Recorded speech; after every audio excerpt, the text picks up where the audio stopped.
ICC ഏകദിന ലോകകപ്പ് അടുത്ത വർഷം നടക്കാനിരിക്കവേ അതിനുള്ള ഏറ്റവും മികച്ച തയ്യാറെടുപ്പ് കൂടിയാണ് ഇംഗ്ലണ്ടുമായി ഇപ്പോൾ ആരംഭിച്ചിരിക്കുന്ന 3 മത്സരങ്ങളുള്ള പരമ്പര. സൗത്ത് ആഫ്രിക്കയാണ് ഏകദിന ലോകകപ്പിൻ്റെ പ്രധാന വേദി. അവിടത്തേതിന് ഏറെക്കുറെ സമാനമായ സാഹചര്യവും പിച്ചൊക്കെയാണ് ഇംഗ്ലണ്ടിലേതിട്ടാ. അതിനാൽ തന്നെ ഈ പരമ്പരയിൽ മിന്നിക്കുന്നവർക്ക് ലോകകപ്പ് സ്ക്വാഡിലേക്ക് മുൻതൂക്കം ലഭിക്കുമെന്നുള്ള കാര്യത്തിൽ യാതൊരു ഡൗട്ടുമില്ല. ക്യാപ്റ്റൻ ശുഭ്മാൻ ഗില്ലും ഇതിനെക്കുറിച്ച് സൂചനകൾ നൽകി കഴിഞ്ഞുട്ടാ. എന്നാൽ ഇംഗ്ലണ്ടിൽ പര്യടനത്തിന്റെ ഭാഗമായിട്ടുള്ള ചില ഇന്ത്യൻ താരങ്ങളെ സംബന്ധിച്ച് പരമ്പര ഏറെ നിർണായകമാണ് കേട്ടോ. പ്രതീക്ഷിക്കാത്ത പ്രകടനം പുറത്തെടുത്തില്ലെങ്കിൽ അത് അവരുടെ ലോകകപ്പ് പ്രതീക്ഷകൾക്കും അതേപോലെ തന്നെ ഈ പിന്നീടുള്ള ഏകദിന ടീം സ്ക്വാഡിലേക്കുള്ള തിരിച്ചുവരവും മങ്ങലേൽക്കും.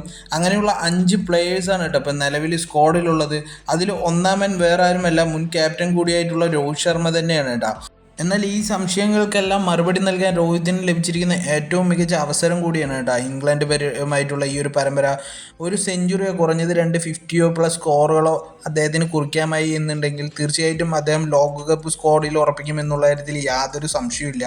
മറ്റൊരു വിഷയം എന്തെന്ന് പറഞ്ഞാൽ രോഹിതിൻ്റെ ഓപ്പണിംഗ് റോൾ മോഹിച്ചുകൊണ്ട് യുവതാരം യശസ്വി ജയ്സ്വാൾ തൊട്ടു പിറകെ തന്നെ ഉണ്ട് എന്നുള്ളത് തന്നെയാണ്.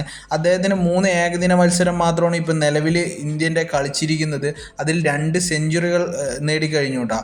അതുകൊണ്ട് തന്നെ ഈ ഒരു പരമ്പരയിൽ രോഹിത് മോശം ഫോമിലേക്ക് തുടരുകയാണ് എന്നുണ്ടെങ്കിൽ തീർച്ചയായിട്ടും ആ ഒരു സ്ഥാനം യശസ്വി ജയ്സ്വാളിന് പോകും എന്നുള്ള കാര്യത്തിൽ യാതൊരു ഡൗട്ടുമില്ല. രോഹിതിനെ കൂടാതെ ശിവൻ ദുബെ, വാഷിംഗ്ടൺ സുന്ദർ, അക്ഷർ പട്ടേൽ, ഫേസർ കൂടിയായിട്ടുള്ള പ്രസിദ്ധ് കൃഷ്ണ എന്നിവരാണ് കേട്ടോ മറ്റുള്ള 4 പ്ലെയേഴ്സ്. നിലവിൽ ഹർദിക് പാണ്ഡ്യയുടെ പരിക്ക് കാരണം മാത്രമാണ് ശിവൻ ദുബെയും വാഷിംഗ്ടൺ സുന്ദർ, അക്ഷർ പട്ടേൽ എന്നിവർ ടീമിൽ കളിച്ചുകൊണ്ടിരിക്കുന്നത്. ഹർദിക് പാണ്ഡ്യ തിരിച്ചു വരികയാണ് എന്നുണ്ടെങ്കിൽ ഇവർ 3 പേരുടെ ആരുടെയെങ്കിലും ഒരാളുടെ സ്ഥാനം പോകും എന്നുള്ള കാര്യത്തിൽ യാതൊരു സംശയമില്ല.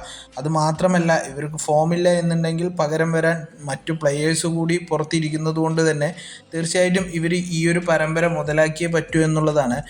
അതേപോലെ പ്രസിദ്ധ് കൃഷ്ണ നേരിടുന്ന പ്രശ്നം എന്തെന്ന് പറഞ്ഞാൽ ഒരു കൺസിസ്റ്റൻസി ഇല്ല എന്നുള്ളത് തന്നെയാണ്. ചില സമയങ്ങളിൽ അദ്ദേഹം നല്ല രീതിയിൽ ബോൾ ചെയ്യും, ചില സമയങ്ങളിൽ ഏറ്റവും മോശമായ രീതിയിൽ റൺസ് വിട്ടുകൊടുക്കുകയും ചെയ്യുന്ന ഒരു വ്യക്തി കൂടിയാണ് പ്രസിദ്ധ് കൃഷ്ണ.